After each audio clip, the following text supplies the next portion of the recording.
c'est Caroline, de me donner la parole en premier. Sans griller la politesse à mes doyens. D'abord, Caroline, je pense qu'avant de commenter d'un point de vue juridique les déclarations du président, permettez que je puisse quand même le renvoyer à un certain nombre de cas, très rapidement.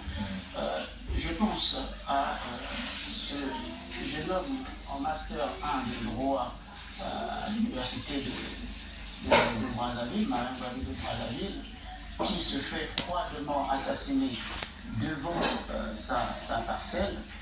Et les bandits de Koulouna qui l'ont assassiné l'ont coupé le pied et ont exhibé son pied sur les réseaux sociaux. On a vu les images. Je pense en même temps à cette jeune dame qui, dans les douleurs de l'accouchement, de l'enfantement, se rend à l'hôpital et malheureusement sur son chemin, elle rencontre des Koulouna qui l'ont éventré. Je pense également dans un autre cas similaire à cette dame qui accompagne aussi sa fille qui va accoucher aux environs de 4 ou 5 heures du matin, en camp des Koulouna. Les Koulouna l'ont bien massacré. On a vu les images. Oui, ils sont en train de jouer sur les émotions. Tout ça, c'est pour dire quoi? C'est pour dire que ce phénomène-là, c'est que des échantillons de cas. Ce phénomène a pris une ampleur incroyable. Et là, j'ai une pensée quand même pour les victimes de toute cette barbarie.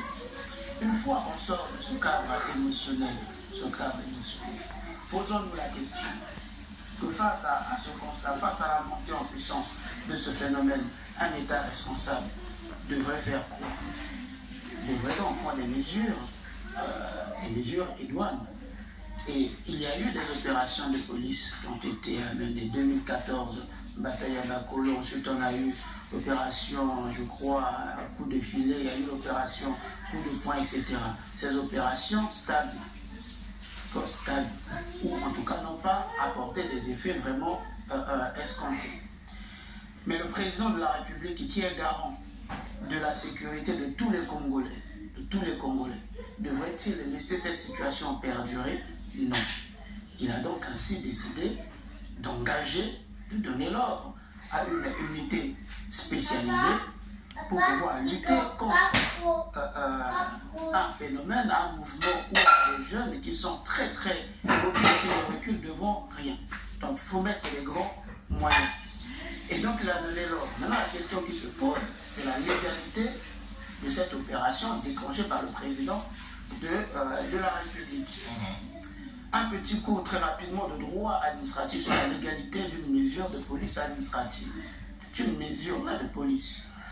Alors, il y a 4 critères, on va dire ça, pour déterminer si une opération de police est légale. Premièrement, c'est le critère de la compétence. C'est le critère organique ici. Est-ce que l'autorité qui déclenche cette opération a compétence de le faire? En l'espèce, c'est le président qui a ordonné.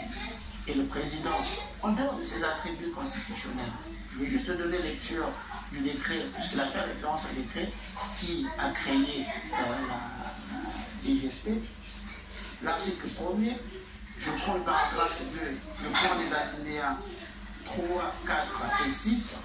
Alinéa 3 dit que la DGSP participe donc pour maintenir des liaisons étroites avec les organismes concernés par la sécurité de la nation, accomplit toutes les missions particulières confiées par le président de la République, ce qui est le cas pour l'espèce.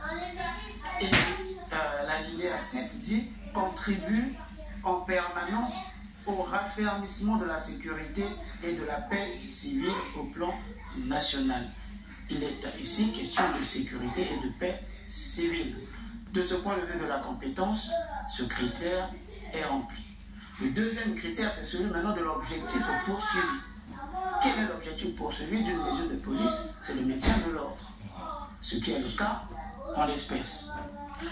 Le troisième critère, c'est la nécessité de l'opération. est-il nécessaire de garantir la sécurité des populaires ou pas? Est-ce que la menace à l'ordre public est-elle aujourd'hui immédiate et imminente ou pas? La réponse est oui. De ce point de vue, ce critère est également rempli. Le quatrième critère et enfin, c'est le critère de la proportionnalité. La proportionnalité. Est-ce que les moyens qui sont engagés aujourd'hui pour faire face à ce phénomène, est-ce que ces moyens sont proportionnés aux actes que posent les Koulouna? Dans le principe, oui. Dans le principe, oui. Maintenant, là où ça pose un problème d'un point de vue juridique, c'est de regarder l'ordre, c'est-à-dire les missions qui ont été assignées à la DGSP. Est-ce que dans la faisabilité, dans la mise en pratique de ces missions, est-ce qu'il n'y a pas, en quelque sorte, un excès de pouvoir? Voilà. Est-ce qu'il n'y a pas un excès de pouvoir?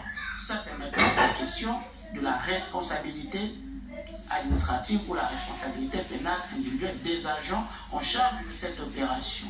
Je ne crois pas que le commandant en chef de cette unité ou encore le président de la République ait pu demander à la DGSP d'aller tuer les jeunes de Koulouna qu'ils attrapent.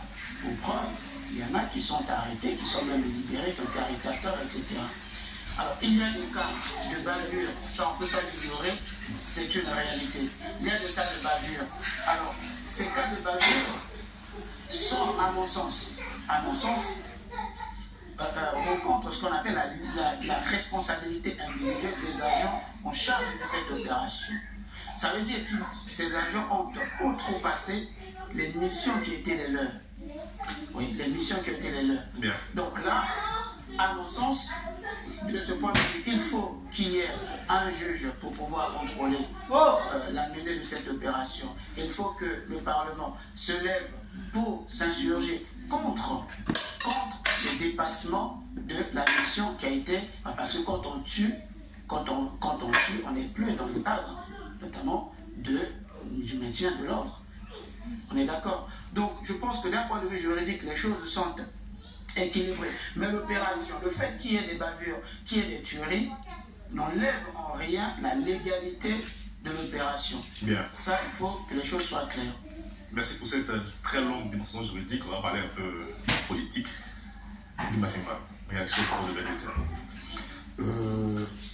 nous sommes dans, comme tout pays, le nôtre, 70%